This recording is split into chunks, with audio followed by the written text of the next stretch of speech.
17:30. Час новин на телеканалі АТР. Сьогодні 4 жовтня, це 950-й день анексії Криму. Ви дивитеся «Заман», в студії Ескандер Меметов. Зниклий в Криму Ремзі Османов знаходиться в Казані. Його рідні повідомили, що він зателефонував зі столиці Татарстану. Подробиці наразі невідомі. Османова оголосили в розшук у понеділок, 26 вересня. Напередодні близькі загубили з ним зв'язок. А разом з ним зник і його автомобіль, який вчора знайшли у Сімферополі.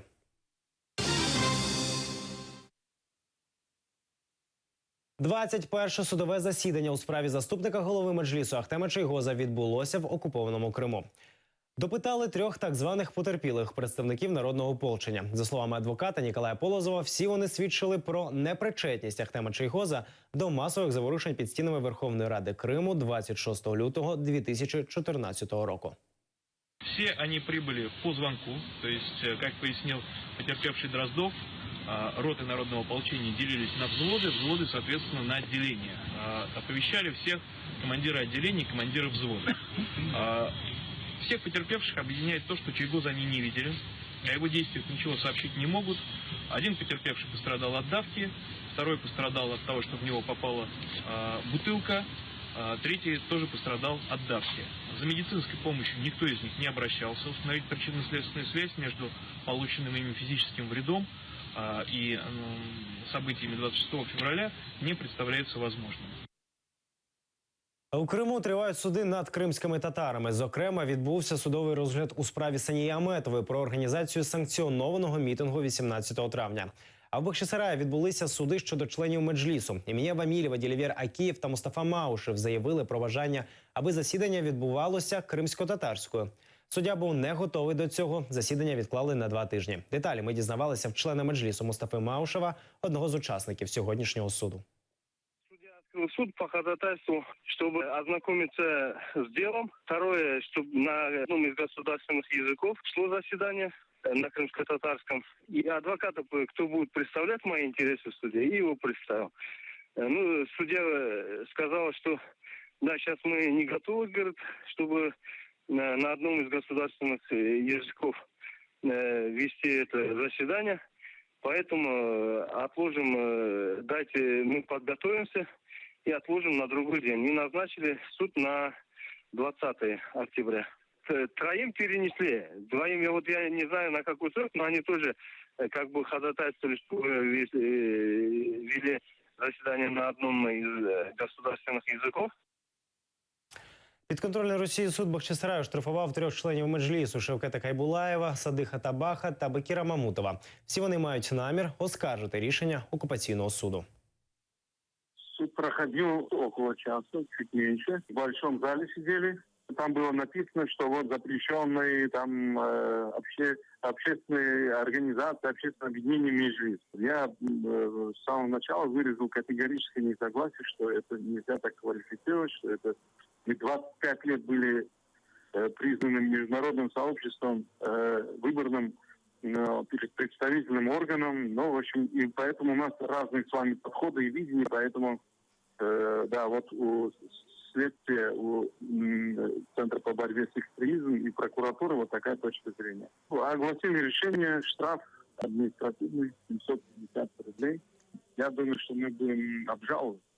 От 500 рублей до 1000 рублей за участие. Организаторы, если это организатор, кто-то признается организатором такого собрания, то или мероприятия, запрещенной организации, от 1000 до 2. Это первый раз. Ну, а потом там ставки растут.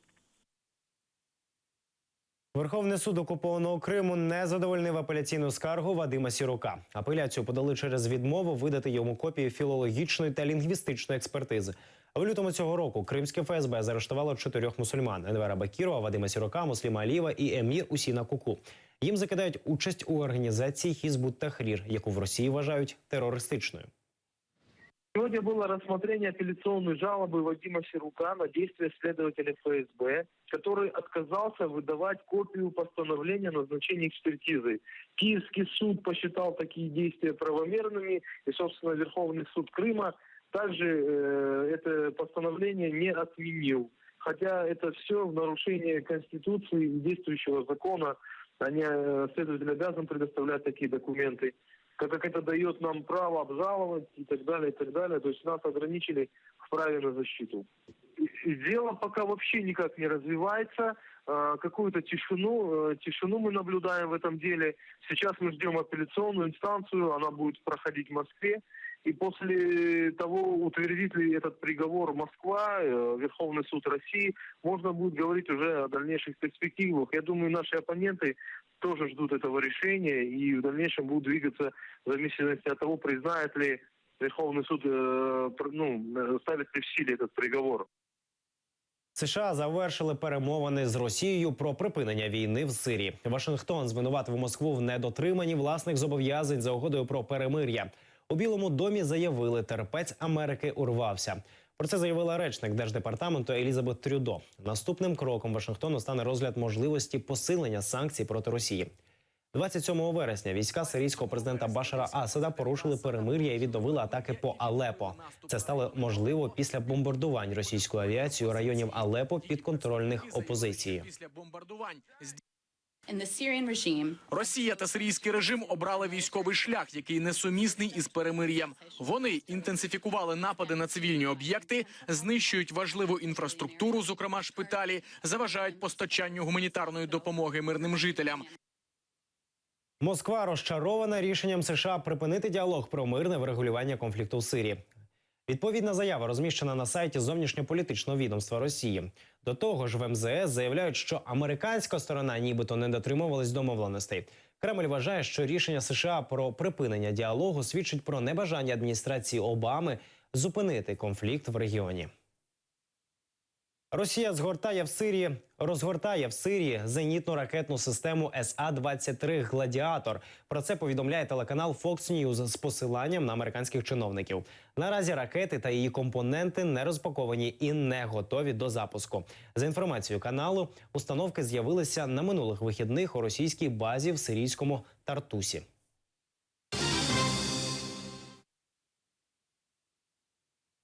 І до новин з Криму. У Керчі на в'їзді у місто утворилися величезні ями. Одна з найбільших дорожніх дірок з'явилася перед підйомом вгору на в'їзді у місто. Водіям доводиться об'їжджати перешкоду по зустрічній смузі. Ще в квітні дорожні служби визнали цю ділянку небезпечною для життя. Однак ремонтні роботи практично не ведуться. У профільному міністерстві окупованого Криму проблему пояснюють браком коштів для ремонту траси Керч-Сімферополь.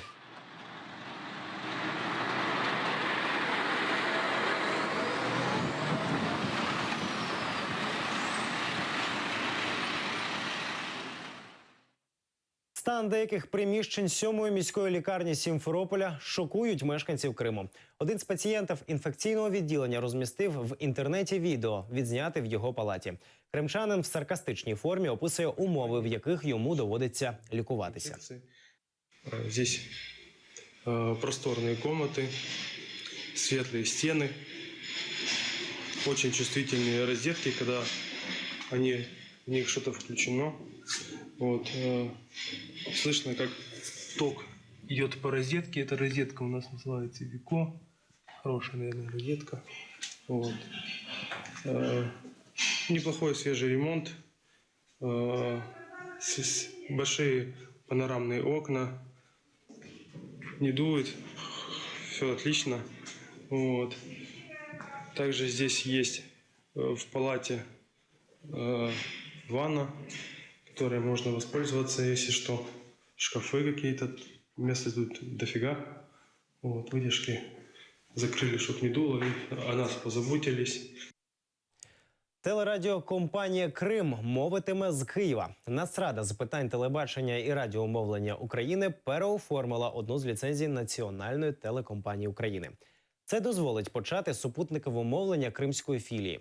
Колишня Держтелерадіокомпанія з'явиться в ефірі до кінця цього року під новим брендом «ЮА Крим». Вона дозволяє вже мовити на супутнику АМОС-2. І кримчани зможуть бачити телеканал. Зараз це державний телеканал, а з 1 січня наступного року це буде вже суспільне мовлення, дивитися новини, передачі, які будуть пов'язані з Кримом. Це всі новини на цю годину. Більше дізнавайтеся від Ельдара Хорцеїтова о 19:30 з наступного випуску «Zaman». Залишайтеся з АТР. До побачення.